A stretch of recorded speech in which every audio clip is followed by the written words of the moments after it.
Alden Richards, is it true? Yung ikinakalat na balita na busted daw kay Miss Catherine? At ngayong araw nga, panoorin natin ang ilan sa mga kaganapan kung saan ngayong araw ay nakisaya at nakiselebrate si Mr. Alden Richards sa Santa Rosa, Laguna, kung saan sineselebrate ang Sikbayan Festival. So yearly po ginagawa po nila yan. Talagang hindi nawawala si Mr. Alden Richards sa pagdiriwang na ito dahil alam niyo naman pong laking Santa Rosa, Laguna talaga si Alden. So most of the time, lahat ng mga events na meron po dyan, hindi po siya uma-absent. Talagang binibigyan niya ng oras, binibigyan niya ng time. Kasi yan talaga yung lugar na parang dyan siya isinilang, lahat, diba? At nandyan din yung kanyang talagang mansyon na masasabi. Kaya sobrang saya ng ilang mga fans na naroon. Kasama niya si Mama Ten. At ang si Mayora, no? Mayora po ng Santa Rosa, Laguna, naroon din po, present siya. And ano po yan, libre yan. Walang talent fee yan si Mr. Alden Richards kapag umaten siya ng Sikbayan Festival. Talagang special guest lang talaga siya. And isa sa mga purpose niya is to promote, no, yung napakagandang lugar ng Santa Rosa, Laguna. Yun po yung ilan sa mga kaganapan dito po sa Sikbayan Festival. At ngayon, kamusapan natin ito kasi kumakalat po ito ngayon sa social media. Ang dami po mga write-ups patungkol dito na after daw di umano mag-hit ang movie Actor Busted, Catherine at Alden Didmahan na sabi po yan ng Bulgar Online. This was posted last January 13, 2025 and it was written by Nitz Mirales sa Bulgar Online. Sabi po ng balitang ito, pati daw mga non-fans sina Alden Richards at Catherine Bernardo ay nagtatanong kung bakit wala nang balita sa dalawa. Wala na raw bang ganap ang Katden at bigla silang nanahimik? Baka raw pati komunikasyon nila wala na rin sa dalawa. Hindi na sila nakikita na magkasama at talagang zero news sa kanila. Tanong ng mga fans, may Christmas at New Year's greeting ba sila sa isa't isa sa nakaraang taon? Hinahanap din ang birthday greetings ni Catherine kay Alden na nag-birthday nitong January 2, 2025. At pati sa birthday party ng mom ni Catherine, wala rin si Alden. Gayong close ang actor dito. Na-disappoint din ang Katden fans sa biglang tila ng lamig na friendship ni na Alden at Catherine. May nangyari daw ba sa dalawa at bakit parang hindi na sila magkaibigan? May lumutang na chika na busted daw di umano si Alden kay Catherine. Sagot ng mga fans na aktor, parang hindi naman daw nanligaw ang aktor kay Catherine, kaya paano siya mababusted? Ang malinaw, wala silang relasyon at parehong single ang kanilang status. Masaya naman sila, kaya hayaan na natin sila. So ayan po yung ilan sa mga write-ups patungkol kay Catherine Bernardo and Alden Richards.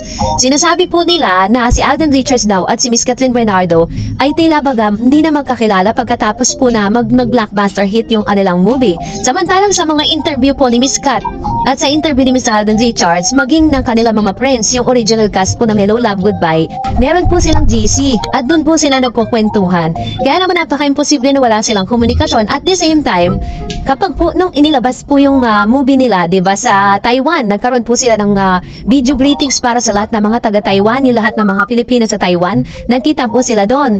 And at the same time, maaari din na may mga special events na magkasama sila na hindi lang nila isinasa publiko dahil alam naman po natin. Tapos meron pang isa, sa Remate Online naman, ito naman po yung sinabi niya na may mga katwirang nag-isip ang karamihan sa mga fans na Catherine Bernardo at Alden Richards or collectively known as Katden. Kung ang latest turns of events daw kasi ang pagbabasihan, malinaw for the sake of the reunion movie Hello Love Again lang ang gimmick, that's something between the two of them. O late na naman daw ay wala nang, or lately nga naman daw and wala nang nababalitaan tungkol sa Katden. Natapos ang holidays na walang follow-up about them. Nasaan na raw ang binitawang pangako ng actress na she make time for Alden's birthday last January 2. Dahil close si Alden sa family ni Catherine, nagpaabot din daw ba ng kahit birthday greetings ang kapuso actor kay Mami Min, ina ng actress. Bigla-bigla kasing ang pananahimik ng dalawa for some strange reason. Hindi nga naman may alis sa isipan ng mga Katden fans na pinasakay lang sila. Hence, their disappointment. Bali-bala, lupang tumindi ang kanilang suspetsya na binasted daw di umano ni Catherine si Alden sa panliligaw nito sa kanya. Pero depensa naman ang kabilang kampo to begin with na nanligaw nga ba daw talaga si Alden dito. Sabi ng ilang, bahagi lang ito ng malawakang promo blitz ng HLA. Hindi raw ba posibleng ini-enjoy lang ni na Catherine at Alden ang pagiging single? Why they get pressure sa gawing totohanang relasyon nila Joy at Ethan kung hanggang sa pelikulang ito? Sa madaling salita, wag nang gawa ng romantic issue ang Katden dahil kumita na ang pelikula nila at sobra-sobra pa ang inaasahan. So ganito katindi, no, yung mga revelation ng ilan sa mga showbiz critics at mga articles na naisusulat patungkol kay Alden Richards and Catherine Well, in fact, alam naman po natin kung bakit parang dinidiscreet ang ilan sa mga ganap kay Catherine at Alden Richards. Dahil si Alden po ay meron pong upcoming movie with Miss Nadine Lustre. Alam naman natin yan na parang matagal na po na pagmitingan yan. Kaso mas prioritize lang. Sabi nga ni Alden na once nabigyan siya ng chance na magkaroon ng part 2 ang Hello Love Goodbye, ika-cancel niya yung ilan sa mga projects niya. At isa dito, yung projects niya with Nadine. Since kumita na po yung kanyang movie, no, with Miss Catherine, siniship naman po siya ngayon kay Miss Nadine Lustre. One time, I remember one of the interview of Mr. Alden Richards, he said na parang ayaw niya yung parang masastuck siya sa isang love team.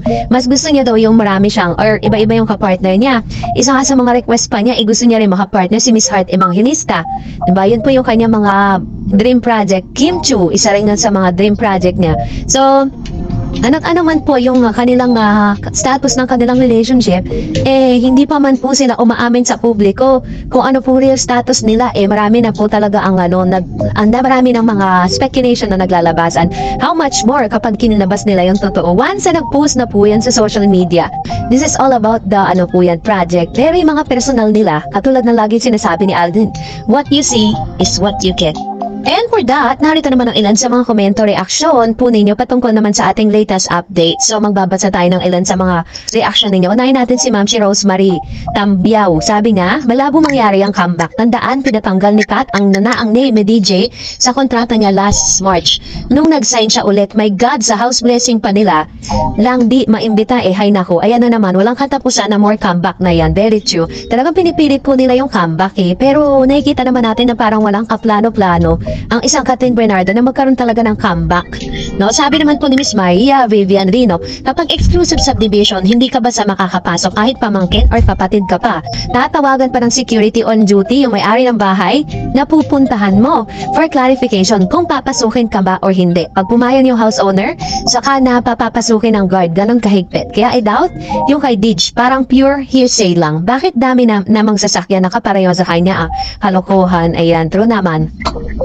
And sabi ni Ma'am Delia Peralta, Catherine, kung ako sa iyo, wag mo nang pansinin si Daniel at wag at na siyang kausapin para wala siyang modo at panood ko yung concert niya ninyong dalawa noon dito sa LA, USA. Mas maigi pa rin si Alden forever na ako.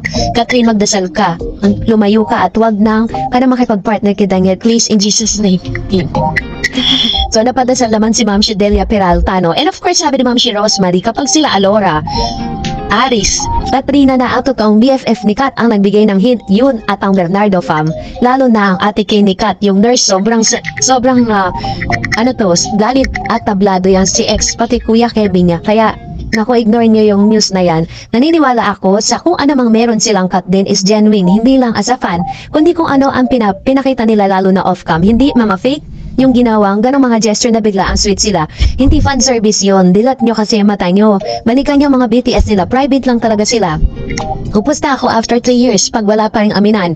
I-deactivate ko ang social media ko, promise. Yun ang tanda natin yung sinabi ni Miss Rose Maria na magde-deactivate daw siya ng social media once na wala pang lumabas na mga balita patungkol kay Catherine at Alden Richards, no? Ganon katindi yung kanyang pagmamahal kay Catherine at Alden. And that's it for today. For more videos and updates, please don't forget to like and subscribe, and please don't forget to follow my Facebook page, Dar Eds TV. God bless everyone!